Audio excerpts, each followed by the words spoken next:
Em 1969, a Ponte Preta era campeã da primeira divisão do Campeonato Paulista, equivalente à atual Série A2, e voltava à elite estadual depois de uma longa espera.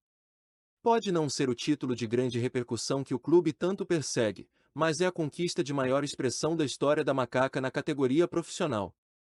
Entre taças simbólicas, como o título do interior e as ligas campineiras na era amadora, é o único troféu de um torneio principal em mais de 120 anos. Dos 25 jogadores que participaram da campanha, apenas 3 não eram crias da Macaca: Roberto Pinto, único experiente da temporada passada a permanecer, e os reforços Teodoro, volante da Ferroviária, e Djair, atacante emprestado pelo São Paulo. A média de idade era de 22 anos, e o protagonismo ficou com os jovens.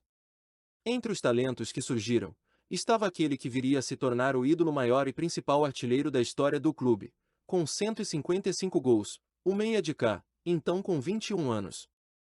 Só depois ele se eternizaria como o mestre, com a camisa 10 às costas, na trajetória do acesso vestiu a 8.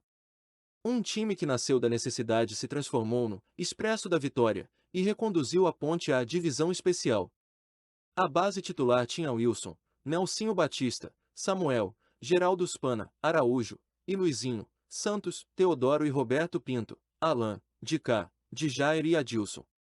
Também faziam parte do grupo o goleiro Pivete, o lateral direito Maurício, os zagueiros Henrique e Dagoberto, o volante Sérgio Moraes, os meias Ailton Lira, Manfrini e Antônio Carlos, os pontas Joãozinho e Zezinho e os centroavantes Orlandinho e Ézio.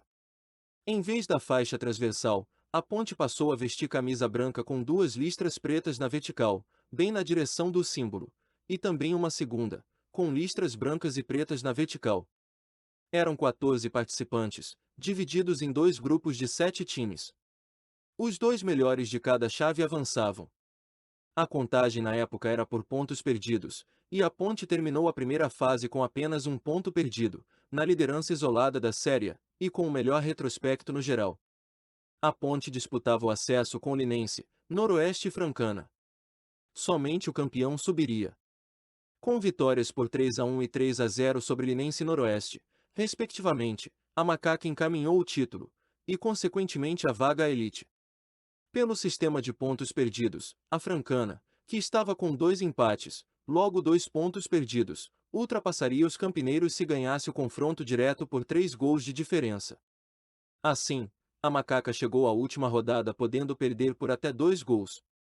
Em noite infeliz e nervosa diante de tudo que estava em jogo, a Ponte levou mais de um gol na mesma partida pela primeira vez no torneio e perdeu por 3-1. Foi no limite, mas o placar era suficiente para a Ponte terminar na frente da Francana pelo saldo de gols, 3-2. Assim que soou o apito final do árbitro, os torcedores extravasaram nas arquibancadas e os jogadores deram a volta olímpica no gramado para comemorar a conquista. Mas ainda faltava levantar a taça. Ainda faltava vencer a disputa em outro campo. Devido ao imbróglio jurídico, a Ponte demorou para receber o troféu Dr. José Hermílio de Moraes Filho. A proclamação do título da Ponte por parte da Federação Paulista de Futebol aconteceu apenas em 6 de janeiro de 1970. A taça ficou um tempo esquecida e precisou passar por uma restauração, assim como tantas outras do Memorial do Majestoso. Hoje, aparece em lugar de destaque, no centro da sala.